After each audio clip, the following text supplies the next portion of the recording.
આત્મવિશ્વાસ આ શબ્દ સાંભળતા જ મનમાં શું આવે છે? શું એ ફક્ત મોટી મોટી વાતો કરવી કે પછી દેખાડો કરવો એ છે? કે પછી એની પાછળ કોઈ એવી ઊંડી શક્તિ છુપાયેલી છે જેના વિશે આપણને ખબર જ નથી? ચાલો આજે આપણે આત્મવિશ્વાસના સાચા અર્થને ખોલીએ અને જોઈએ કે આ શક્તિ કેવી રીતે આપણી અંદરની અને બહારની દુનિયાને બંનેને બદલી શકે છે. તો ચલો આ જ સવાલથી શરૂઆત કરીએ. શું આત્મવિશ્વાસ એટલે ફક્ત બહારથી મજબૂત દેખાવું, ખાલી મોટી વાતો કરવી, કે પછી એના કરતાં પણ કંઈક ઊંડું છે? ઘણીવાર આપણે જે સમજીએ છીએ ને એ સાચી વાતનો ફક્ત એક પડછાયો જ હોય છે. હકીકત કંઈક અલગ જ હોય છે. અને જુઓ, આ જ છે એ મોટો તફાવત. એક તરફ છે સામાન્ય વિચાર કે આત્મવિશ્વાસ એટલે બહારનો દેખાડો, પણ બીજી તરફ એક ઊંડો વિચાર છે કે આત્મવિશ્વાસ એટલે પોતાની અંદરની શક્તિને ઓળખવી. ટૂંકમાં સાચો આત્મવિશ્વાસ બતાવવાની વસ્તુ નથી, એ તો અંદરથી અનુભવવાની શક્તિ છે. તો ચાલો હવે આ અંદરની શક્તિ શું છે એને જરા ઊંડાણમાં સમજીએ. આત્મવિશ્વાસની આ નવી વ્યાખ્યા શું કહે છે? એનો સ્ત્રોત ક્યાં છે? ચાલો જોઈએ.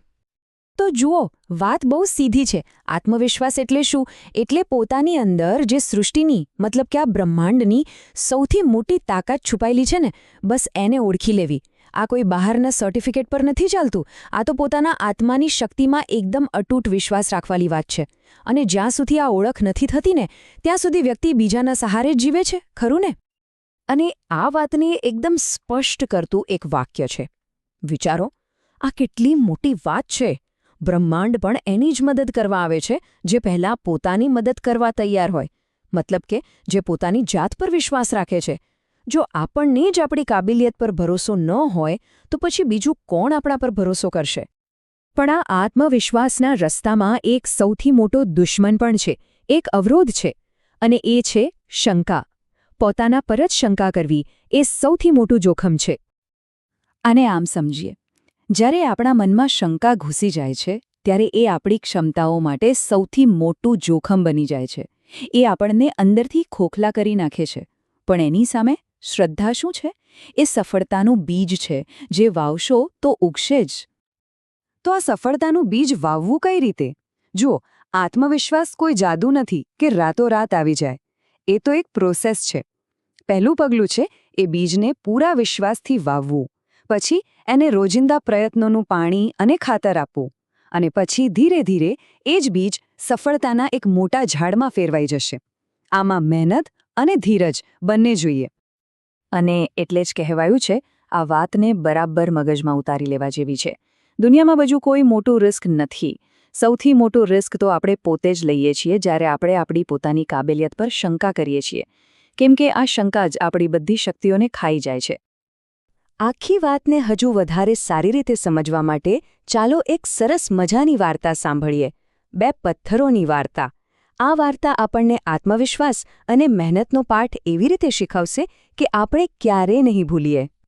તો વાર્તા એમ છે કે એક શિલ્પકાર હતો. એ મૂર્તિઓ બનાવતો હતો. એક દિવસ એ જંગલમાં ગયો અને ત્યાંથી બે સરસ મજાના મોટા પથ્થર લઈ આવ્યો. બંને પથ્થરો એક જ જગ્યાએથી આવ્યા હતા. પણ બંનેનું નસીબ, એમની યાત્રા એકદમ અલગ થવાની હતી.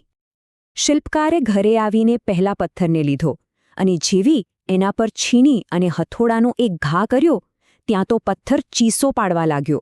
એને એટલી પીડા થઈ કે એણે શિલ્પકારને વિનંતી કરી, મહેરબાની કરીને મને છોડી દો, હું આ દર્દ સહન નહીં કરી શકું.